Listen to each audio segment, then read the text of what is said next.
1, 2, 2, 3. Να είστε καλά, άνθρωπε μου, χαθήκαμε. Τι κάνουμε τώρα? Γιάννη! Ρε Αργύρη! Δεν θα πάω στο 2004. Έλα και το φάγαμε! Η εκπομπή είναι μια προσφορά. Έλα, φτάνουμε! Σιγά σιγά φτάνουμε! Εσύ, νομίζω ότι βλέπω στεριά εκεί. 10 βουτιές ακόμα είναι, έλα!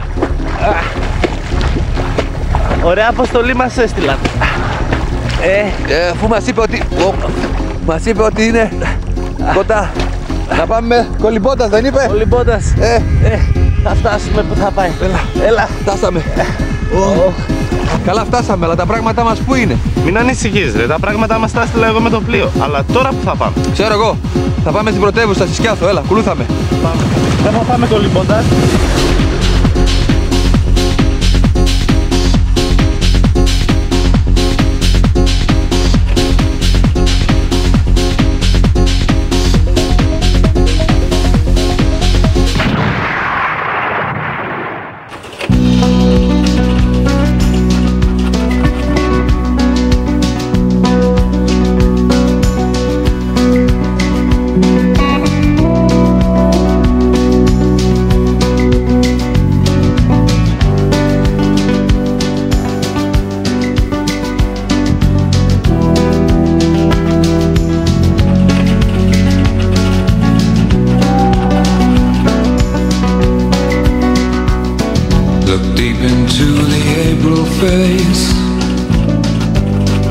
A change has clearly taken place.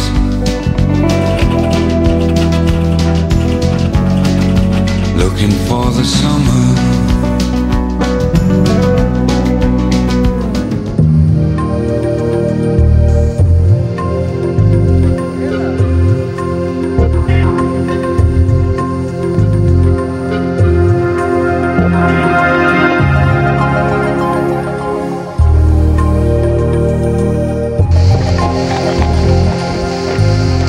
Γιάννη, είναι σίγουρα ότι πάμε από εδώ καλά? Καλά πάμε, από εδώ θα πάμε στην πρωτεύουσα. Κόβουμε και δρόμο, θα βάλουμε και τη φύση. Από τέτοιο μονοπάτι? Πώς κάνεις έτσι? Σε ολόκληρη την πρωτεύουσα δηλαδή δεν πας? Θαύμασε λίγο το τοπίο. Θαύμασε το τοπίο. Την παραλία?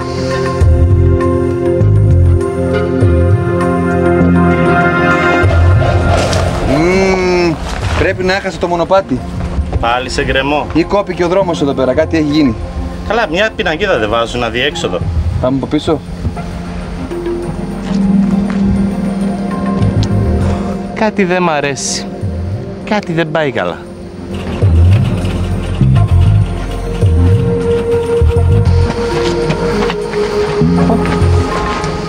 Τι είναι αυτό? Τι είναι αυτό, μια πόρτα είναι. Και καλά, η πόλη έχει πόρτα? Κάτι κάπου κάναμε λάθος. Μήπως είναι διαμέρισμα? Λες Για να να πούμε. Και την άλλη. Ποια πρωτεύουσα ρε μου λες τώρα? Αυτή εδώ είναι η παλιά πρωτεύουσα. Μήπως έχεις να έρθεις κανένα αιώνα? Ανθρώπινα τα λάθη. Ανθρώπινα τα λάθη.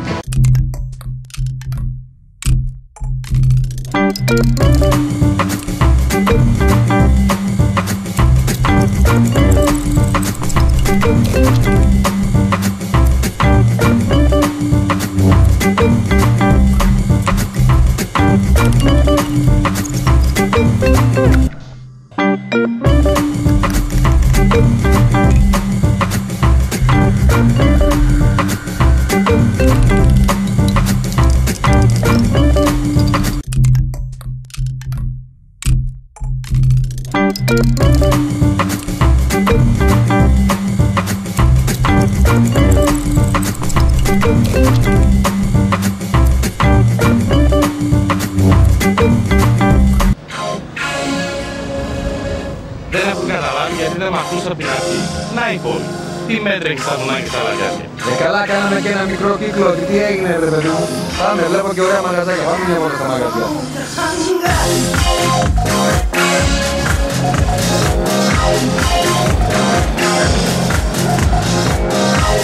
Καλά ρε παιδί μου, ένα καπέλο θα πάρουμε. Όλοι θα πάρουμε. Δεν έχει τόσο ήλιο.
Στο σπίτι του Παπαδιαμάντη κάθεσαι και γράφεις. Φυσικά, πού θα γράψω. Εδώ θα γράψω. Πού είναι το σπίτι του Παπαδιαμάντη. Ξέρεις ποιος ήταν ο Παπαδιαμάντης? Άσε Γιάννη, για το σπίτι θα μας μιλήσει ένας ειδικός. Σας καλωσορίζουμε στο πατρικό σπίτι του Αλέξανδρου Παπαδιαμάντη.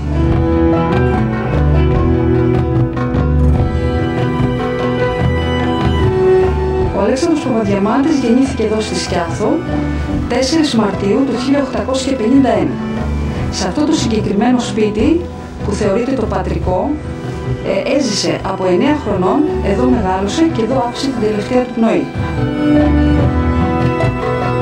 Το απαλωτρίωσε ο Δήμος Σκιάθου το 1954 και από τότε βέβαια είναι επισκέψιμο και λειτουργεί ως μουσείο.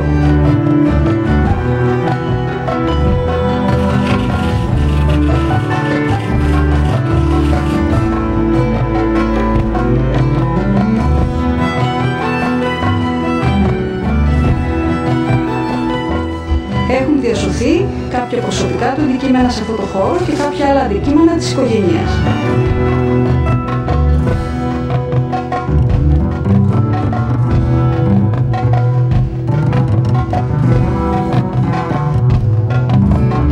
Ο πατέρας, παπάς και δάσκαλος, Παπαδαμάντιος Εμμανουήλ. Το Παπαδιαμάντης λοιπόν είναι φιλολογικό ψευδόνυμο που καθιέρωσε ο συγγραφέας, το παιδί του Παπαδιαμαντή.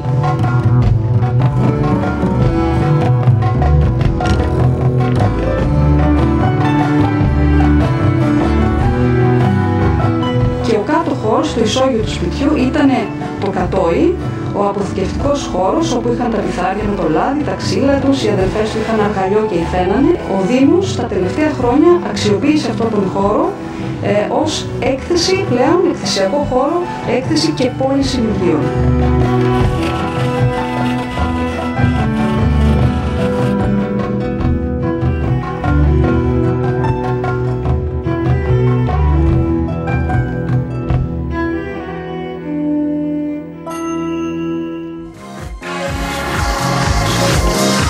Σιγά εδώ μη συνεχίσω να δουλεύω, θα κάνω επανάσταση να βγούμε στη Λευκολιπόδες.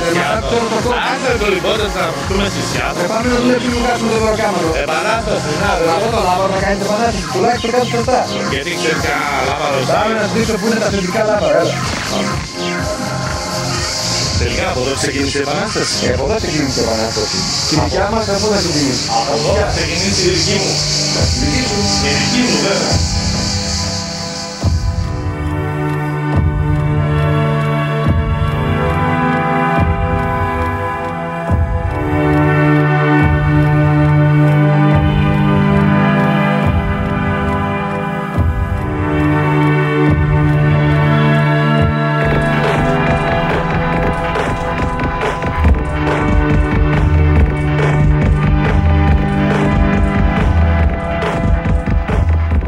Το μοναστήρι μας ιδρύθηκε το 1794, το 1806 είχαν ολοκληρωθεί όλες οι εργασίες όλων των πτερήγων της Μονής.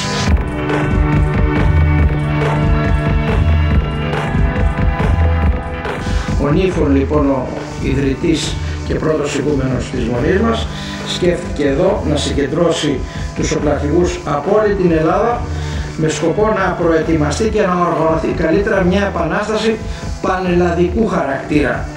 Ο Θεόδωρος ο Κολοκοτρώνης, ο Ανδρέας Μιαούλης, ο Βλαχάβας, ο Νικοτσάρας, ο Γιάννης Σταθάς και άλλοι 1.400 οπλαρχηγοί. Εδώ συγκεντρώθηκαν, συζήτησαν ότι έπρεπε να γίνει πιο συντονισμένα ο αγώνας ο επαναστατικός και το 1807 η συγκέντρωση αυτή ευλογήθηκε και υψώθηκε η πρώτη ελληνική σημαία με το λευκό σταυρό στη μέση, η γαλανόλευκη.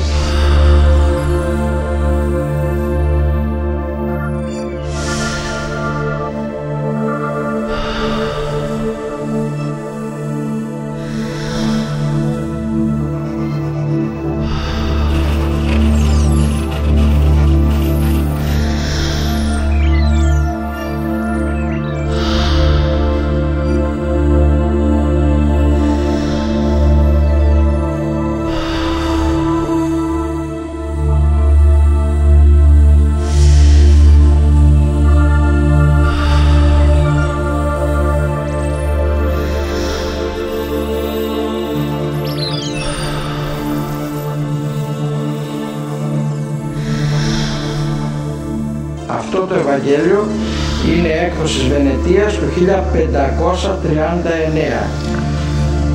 Εδώ έχουμε μια πλούσια συλλογή βιβλίων και χειρογράφων στην Ιερά Μονή μας. Αυτό τι βιβλίο είναι? Του Κηδίδης, με τα σχολείων. Βλέπω είναι χειρόγραφο. Χειρόγραφο με τα σχολείων και ιστορίες του Κηδίδη.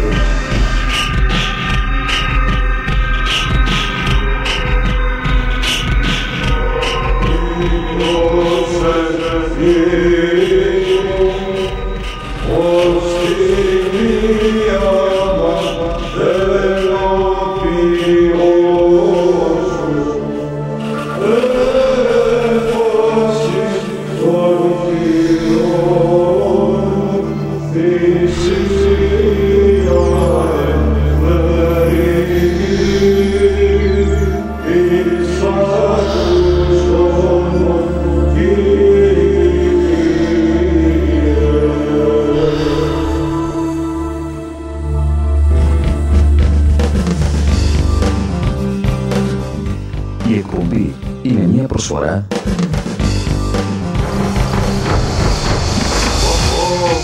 Ωραίο ξενοδοχείο.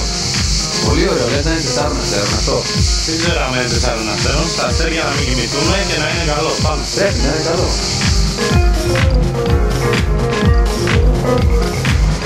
Καλησπέρα σας. Χαίρετε. Καλώς τον κύριο Χρυσπάνη και τον κύριο Ντούμπλα. Τι καλώς ήρθατε. Μας ξέρετε. Ο διευθυντής σας τα έχει κανονίσει όλα. Σας περιμένουμε πώς και πώς να μείνετε μαζί μας. Το ξενοδοχείο πόσο αστέρων είναι? Ξέρετε ότι αστέρια δεν υπάρχουν ακόμα στην Ελλάδα. Αν όμως θα έπρεπε να κάνουμε μια αντιστοιχία, θα λέγαμε ότι είναι 4 αστέρων. Θα μας τα δείξετε κιόλας. Θα μείνουμε κιόλας, Πάμε. Μας ξέρετε.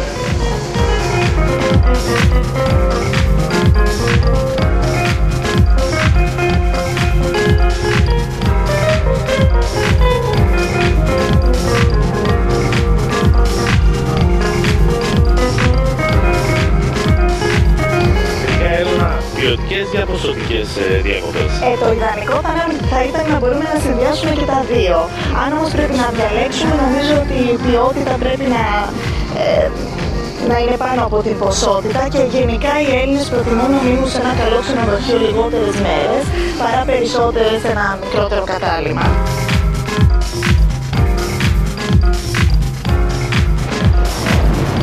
Τα τελευταία χρόνια γίνονται μεγάλες προσπάθειες στην Ελλάδα για αναβάθμιση των υπηρεσιών και για να γίνονται πολύ όμορφα κτηριακά ξενοδοχεία, αλλά πάντα υπάρχει μεγάλο περιθώριο βελτίωση.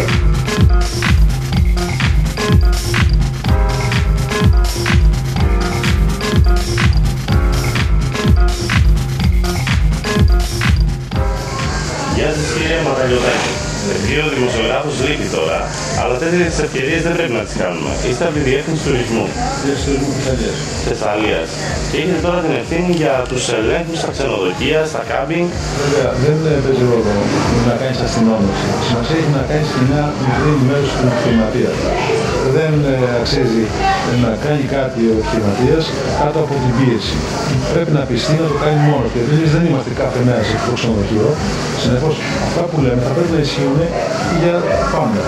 Να έχουν οι ίδιοι τη συνείδηση να κάνουν καλά τη δουλειά τους και να προσφέρουν πιστικό έργο και υπηρεσίες.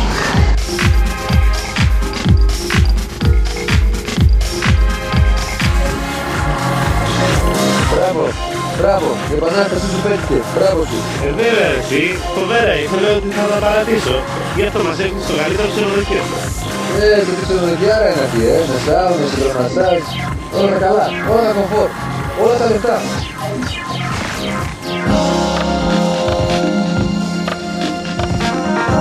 Καλά, τι μαζεύεις? Κουκουνάρια. Και τι να τα κάνεις τα κουκουνάρια που μαζεύεις? Καλά, κουκουναριές δεν ήρθαμε. Θα τα πάρω, θα τα μαζέψω για αναμνηστικά. Να τα δώσεις πού βρε φίλε? Θα τα δώσω στο αφεντικό επειδή μας έκλεισε πολύ καλό ξενοδοχείο.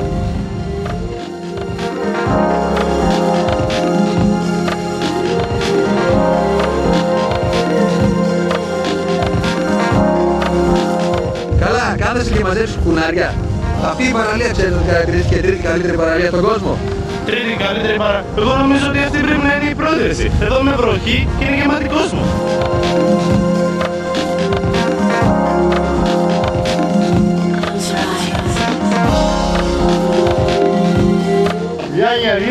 σας, γιατί φεύγετε?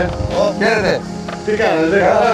Έχουμε, μας έπιασε η βροχή. Τι να κάνουμε, να φέρει μια άλλη φορά ποτέ καλοσύνη, ρε παιδιά.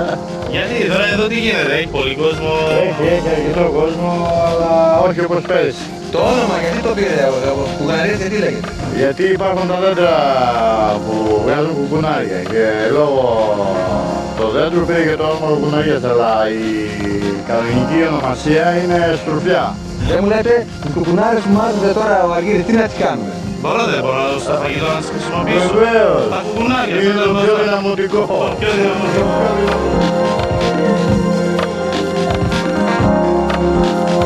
Γεια σας παιδιά, καλώς ήρθατε. Χαίρετε. Έμαθα ότι έχετε δύο μέρες, πόσες μέρες έχετε εδώ πέρα. Και ήθελα να τα πούμε μια και από πέρσι έχουμε ξανακάνει τέτοια επαφή. Να πούμε δύο πράγματα για το νησί. Να πούμε Δημαρχέ, αλλά τώρα εμείς δεν ξέρουμε. Εγώ τουλάχιστον δεν έχω ξανάρθει στο νησί. Τι μπορεί να δει κάποιος μόλις έρθει στο νησί? Το πρώτο πράγμα το οποίο συναντάει ερχόμενος κάποιος στο νησί είναι αυτό το σημείο στο οποίο βρισκόμαστε. Είναι σημείο αναφοράς για τη Σκιάθο. Είναι η χερσονησίδα Μπούρτζη, που όπως θα είδατε στην είσοδο σας υποδέχεται ο μεγάλος λογοτέχνης ο Αλέξανδρος Παπαδιαμάντης και νομίζω ότι έχει να δει κάποιος τον συγκερασμό που υπάρχει. Δεν είναι σκιάνικο τοπίο με πολιτιστική πλέον αποστολή, όπως είναι αυτό το ωραίο θεατράκι και αυτό που βλέπετε και συναντάτε, αλλά και να περάσει ωραίες στιγμές στο δημοτικό καφενείο, το οποίο έχει προσφέρει τα πάντα εδώ και 10 χρόνια περίπου, 8 περίπου χρόνια, από τη στιγμή που ο Δήμος το διαμόρφωσε τη νησίδα αυτή σε πνευματικό κέντρο, σε πολιτιστικό κέντρο, αλλά και το καφενείο, το δημοτικό καφενείο έδωσε τη δυνατότητα σε όλους, επώνυμους και ανώνυμους, να απολαμβάνουν αυτό το θαυμάσιο τοπίο. Γίνονται κάποια έργα υποδομής εδώ? Καταφέραμε να εντάξουμε τα τελευταία χρόνια το σύστημα το αποχαιρετικό στο Ταμείο Συνοχής, με αποτέλεσμα τώρα να διαθέτουμε κατά 90% περίπου αποχαιρετικό δίκτυο με βιολογικό καθαρισμό. Με τον τουρισμό τι γίνεται? Βρίσκεται σε πολύ καλό επίπεδο, διότι έχουμε τη δυνατότητα δια του αεροδρομίου να φιλοξενούμε αυτή τη στιγμή γύρω στους 50.000 επισκέπτες που έρχονται από την Ευρώπη, αλλά και με και ακτοπλοϊκώς τους Έλληνες οι οποίοι επιλέγουν τη Σκιάθο για διακοπές. Τα παιδιά! Καλώς τα παιδιά και αργύρες! Και θα μας ξέρουμε. Κάτι φρέσκο όμως έχει να πάμε. Αυτό το μαγειρεύουμε σε 20 λεπτά και έρθει στο τραπέζι σας και το απολαμβάνετε. Αυτό θα απολαύσουμε μετά εμείς. Ναι. Εκείνο διαμαρτύρεται όμως, δεν θέλει. Είναι θηλυκό. Είναι θηλυκό. Πού πας βρε Αργύρη? Γιάννη, αφού ξέρεις είμαι φιλόζωος. Στεναχωριέμαι εγώ με αυτό. Δεν πειράζει, εδώ μπορώ. Να πάω να τα ρίξω στη θάλασσα. Άρη, ο Γιάννης και ο Αργύρης είναι αυτοί, Αυτό γιατί μας το έφερε? Θα σπάσουμε και καρύδια. Ναι, εσύ σπάσε καρύδια, εγώ θα πάω.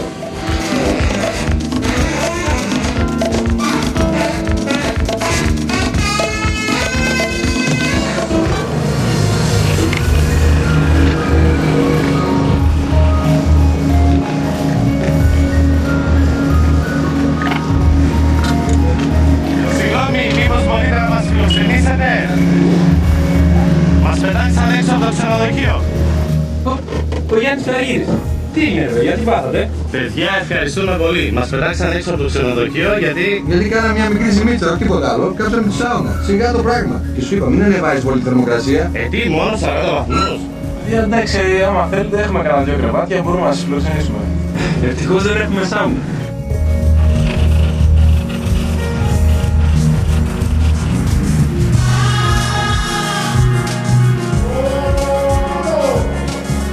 Τώρα που τα παρατήσαμε, πού θα πάμε, πού θα κάνουμε διακοπές τώρα?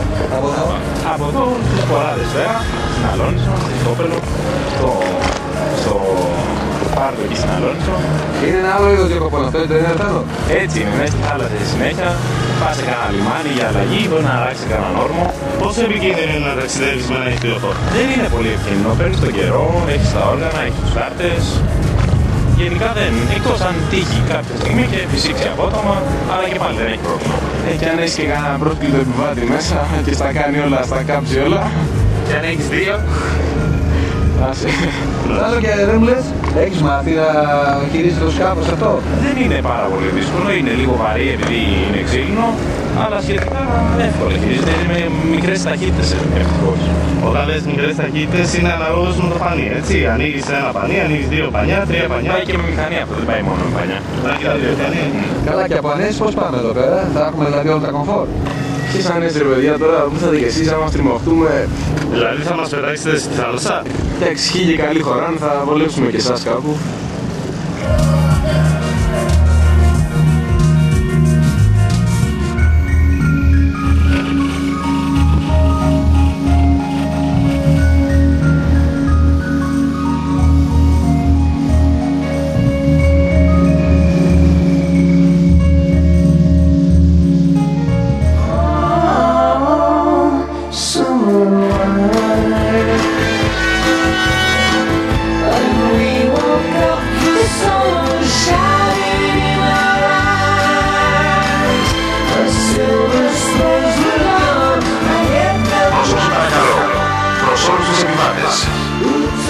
Ανάμεσά μας βρίσκεται ο Γιάννης Κεσπάνης και ο Αργύρης Δούκλατης. Παρακαλούμε, αποφύγετε πράξεις ιστερίας. Παρακαλούμε, αποφύγετε πράξεις ιστερίας.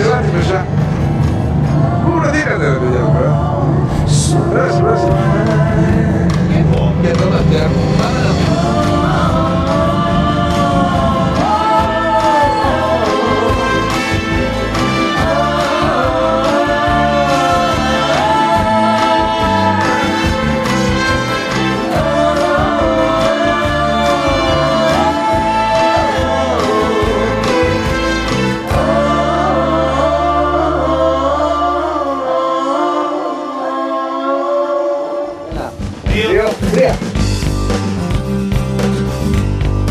Να είστε καλά άνθρωπε μου, χαθήκαμε. Τι κάνουμε τώρα? Γιάννη! Ρε Αργύρη! Δεν θα πάω στο 2004. Έλα και το φάγαμε! Η εκπομπή είναι μια προσφορά